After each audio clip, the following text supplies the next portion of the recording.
নমস্কার, আমি doctor Shaoli Ghosh, genetic councillor. আজকে আমরা কথা বলবো রেকারেন্ট প্রেগনেন্সি লস বা বারবার গর্ভপাতের বিষয় নিয়ে। এই বারবার গর্ভপাত যে কোনো দম্পতির ক্ষেত্রে কিন্তু অতীব হতাশাজনক ঘটনা, এবং তার থেকেও বেশি কনফিউজিং যখন কোনো সঠিক কারণ নির্ধারণ হয় না।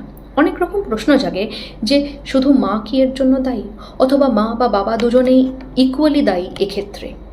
তো আজ একটু আমরা বারবার গর্ভপাতের বিষয় কারণগুলো নিয়ে একটু বিস্তারিত আলোচনা করে নেব।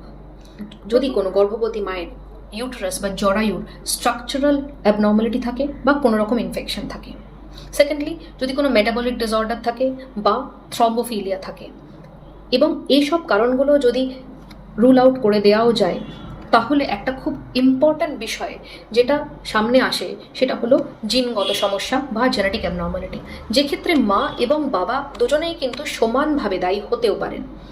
মায়ের বা বাবার যদি ক্রোমোজোমের সংখ্যাগত কোনো অসুবিধা বা ক্রোমোজোমের সংখ্যা যদি 46ও থাকে, তা সেখানে যদি কোনো গঠনগত অ্যাবনর্মালিটি বা গঠনগত অসুবিধা দেখা দেয়, সেটা কিন্তু রেকারেন্ট প্রেগনেন্সি লস বা বারংবার গর্ভপাতের একটি অন্যতম কারণ।